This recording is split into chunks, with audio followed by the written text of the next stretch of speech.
अब हम ना जो सीक्वेंस है उसकी लिमिट के बारे में देखेंगे, उसके ऑल पॉसिबल थ्योरम्स देखेंगे, उसकी कन्वर्जेंस डाइवर्जेंस देखेंगे इस वीडियो में। उसके बाद हम जो लूपिटर रूल है वो देखेंगे, सैंडविच थ्योरम वो देखेंगे, कन्वर्जेंस डाइवर्जेंस सीरीज़ देखेंगे, उसमें हार्मोनिक सीरीज़ की कन्वर्जेंस डाइवर्जेंस क्या होगी। इसी के साथ साथ हमारे पास जो ज्योमेट्रिक है वो देखेंगे, इंटीग्रल टेस्ट देखेंगे, पी सीरीज़ टेस्ट देखेंगे, बेसिक कंपैरिजन टेस्ट देखेंगे, लिमिट कंपैरिजन टेस्ट देखेंगे। उसके बाद हम दो टेस्ट और देखेंगे, एक रेशियो टेस्ट देखेंगे, उसमें मतलब कन्वर्जेंस डाइवर्जेंस के ये सारे टेस्ट हैं। और उसके बाद क्या देखेंगे कि हमारे पास रूट टेस्ट क्या होता है सिंपली। अब मैं एक सीक्वेंस लेता हूँ ना, मैं पहले कन्वर्जेंस की बात करता हूँ, कन्वर्जेंस। तो एक मैं सीक्वेंस लेता हूँ AN। ओके, ये मेरे पास क्या हो गया सीक्वेंस। अब ये कन्वर्जेंस कब होगा, जब कन्वर्जेंट होगा जब limit n approaches to infinity AN is equal to L हो, या इसको हम क्या लिखेंगे, AN approaches to L when, हम जो भी चीज़ करेंगे उसको एग्जांपल से हम शो करेंगे कि या तो ये डेफिनेशन हमारे पास होगी या तो ये डेफिनेशन। अब सबसे पहले इसी की मैं एग्जांपल लेता हूँ। मैं AN लेता हूँ, मेरे पास है 1/n। देखें, n 1 से शुरू करें, 1/1, 1/2, 1/3, 1/4, 1/5, 6, 7, 8, 9, 10, 1 जितना डिनोमिनेटर नीचे n बढ़ता जाएगा ना, ये जो लिमिट है वो किसको अप्रोच करेगी, हमारे पास 0 को अप्रोच करेगी। तो मैं लिख सकता हूँ कि limit n approaches to infinity 1/n, देखें AN की जगह पे 1/n is equal to L की जगह पे क्या हो गया 0। तो L की वैल्यू हमारे पास इसमें क्या आ गई 0। या इसी को हम क्या लिख सकते हैं कि जो AN है, मतलब AN is equal to 1/n है, मैं इसको लिख सकता हूँ अप्रोचेस 0 एज जो n है वो किसको अप्रोच करता है, इन्फिनिटी को। तो ये हमारे पास कन्वर्जेंस है किसकी, एक लिमिट की, किसमें, एक सीक्वेंस में। अब हम आगे सीरीज़ में चल कर देखेंगे कि हमारे पास उसका बिहेवियर क्या होता है। अगर इसको मैं ये इधर कर देता हूँ, ये कन्वर्जेंस थी ना, अगर इसी चीज़ का जवाब मेरे पास आ जाए, इधर क्या लिख देंगे डाइवर्जेंस, तो ये इसको हमारे पास डाइवर्जेंस होगी 2। मैं अगर लिखूँ if limit n approaches to infinity AN is equal to infinity. अब ये चाहे तो प्लस इन्फिनिटी आ जाए या माइनस इन्फिनिटी आ जाए, तो वो हमारे पास क्या होगा, डाइवर्जेंस ही होगी। एग्जांपल पे आ गए कि अगर मैं लिखूं एग्जांपल इसकी, मेरे पास सीक्वेंस है AN, इसको मैं ले लेता हूँ, n ले लें या n स्क्वायर ले लें, तो सिंपली पहली टर्म 1, दूसरी हमारे पास 4, तीसरी 9, फिर 14, फिर 25, फिर हमारे पास 36, फिर 49, फिर 64। तो ये जैसे जैसे n जो है ना इन्फिनिटी को अप्रोच कर रहा है, ये सीक्वेंस हमारे पास किसको अप्रोच कर रहा है, इन्फिनिटी को। तो ये हमारे पास क्या होगा, डाइवर्जेंट सीक्वेंस होगा। कि इसको अगर डेफिनेशन के लिखना है तो ये हमारे पास limit n approaches to infinity n square is equal क्या हो जाएगा, इन्फिनिटी। तो ये हमारे पास क्या हो गया, डाइवर्जेंट सीक्वेंस हो गया। तो ये हमारे पास कन्वर्जेंट सीक्वेंस, ये क्या हो गया, डाइवर्जेंस। आगे हम इनके रिजल्ट मज़ीद। अब देखें हमारे पास के थ्योरम है कि अगर मेरे पास ये AN जो है वो क्या है, सीक्वेंस। इसी तरह के हमारे पास क्वेश्चन भी देखेंगे, हर रिज़ल्ट के रिलेटेड क्वेश्चन हम देखेंगे। ये सीक्वेंस हो गया मेरे पास, और FN की जगह पे मैं क्या लिखूँगा, AN, मतलब जो सीक्वेंस है उसको मैं किस से शो करने लगा हूँ, f ऑफ n से शो करने लगा हूँ। ये हो गया। अब मेरे पास एंड सपोज के हमारे पास जो f ऑफ x है वो क्या है, एग्जिस्ट करता है फॉर एवरी, किसके लिए, for every real number x greater than equal to 1, कि इसके लिए हमारे पास ये क्या करता है, एग्जिस्ट करता है। तो देखें हमारे पास रिज़ल्ट क्या होगा, कि मैं अगर लिखूं पहला रिज़ल्ट, इफ़, ये याद रखना, if limit of x approaches to infinity f of x is equal to l। देखिए ए एन में हमारे पास दिया होगा ना, इसको एफ ऑफ एक्स में लिख लेंगे। अगर एफ ऑफ एक्स की लिमिट एल है ना, तो इसका मतलब हमारे पास जो लिमिट ऑफ, इसको ये एक्स था पहले, अब एन में कर देंगे, n approaches to infinity, f of n is equal to हमारे पास क्या हो जाएगा, एल हो जाएगा। ये पहला रिज़ल्ट हमारे पास हो गया इसका। दूसरे नंबर पे देखें कि वो है कि अगर इसका f x approaches to infinity, f of x, इसका जवाब जो है ना इन्फिनिटी आ जाता है, तो इसी को हम इसमें भी लिख सकते हैं कि वो भी हमारे पास क्या आ जाएगा, इन्फिनिटी। मतलब हमारे पास एक्स में एन में क्वेश्चन था ना, एन वाले को एक्स में करेंगे, एक्स वाले का जो जवाब होगा वही हमारे पास किसका जवाब होगा, एन वाले का भी जवाब होगा। इसको मैं अगर लिखूँ limit x approaches to infinity f of x, इसको भी लिखेंगे limit n approaches to infinity f of x, ये मतलब ऐसे ही लिख। अब देखें एग्जांपल सबसे इम्पोर्टेंट हमारे पास होगी, जो भी रिज़ल्ट होगा। एग्जांपल देखें क्या है मेरे पास, कि अगर देखूं मेरे पास ए एन दिया है जी, 1 प्लस क्या है 1 ओवर एन, सिंपल। ये इसकी हमने लिमिट फाइंड करनी है कि ये कन्वर्ज करता है या डाइवर्ज करता है, सी से कन्वर्ज, डी से डाइवर्जेंस।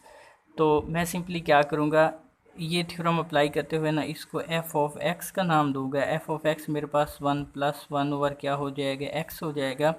लिमिट अप्लाई करूँगा, x approaches to infinity f of x, this will be equal to limit x approaches to infinity 1 plus 1 over x.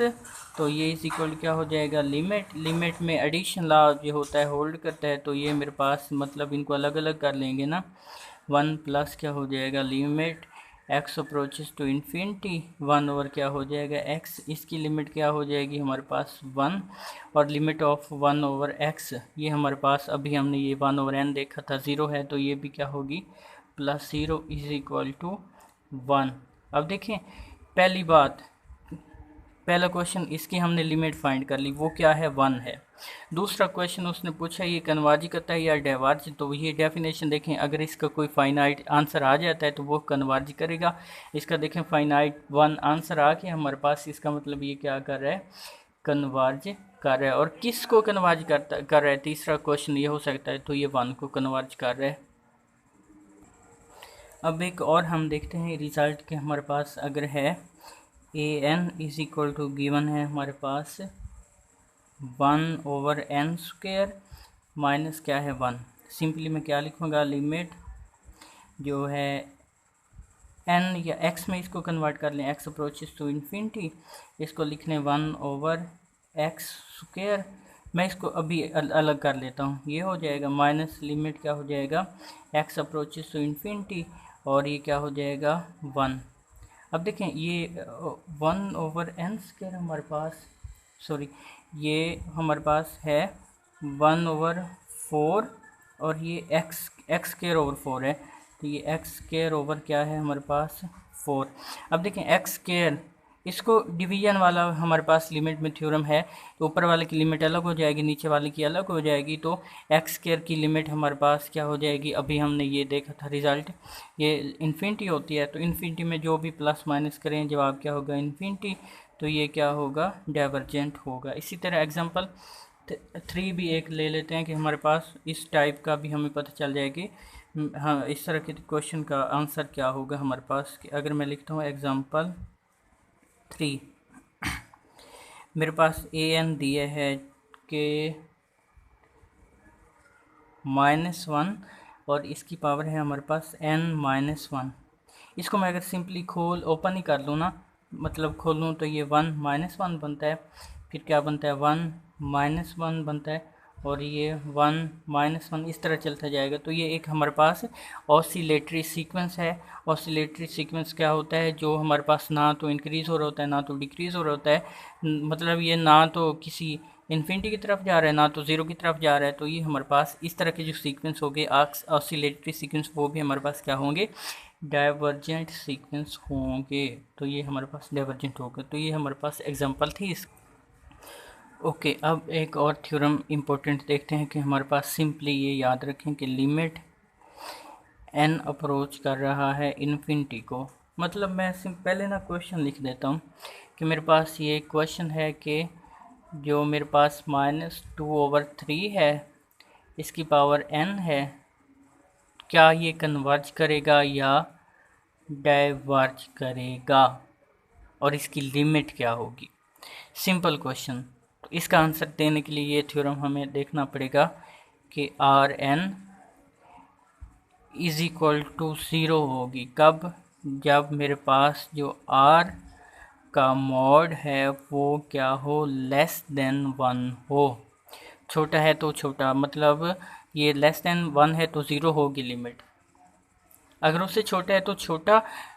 इस तरह याद रखेंगे कि n अप्रोचेस टू इन्फिनिटी है, इसको प्रूफ नहीं करेंगे। आर n का mod is equal to infinity होगा जब मेरे पास r का मॉड क्या होगा, ग्रेटर देन 1 होगा। तो ये तो थ्योरम तो हो गया। अब हम इसी एग्जांपल को, जो क्वेश्चन दिया गिवन था हमारे पास, इसी को अगर सॉल्व करने की कोशिश करें तो हमारे पास क्या बनेगा कि मैं इसी क्वेश्चन को अगर लिखता हूँ कि एग्जांपल नंबर 1 क्या है मेरे पास के -2/3 इसकी पावर n है, ये किसके इक्वल है मेरे पास, an सीक्वेंस के इक्वल है।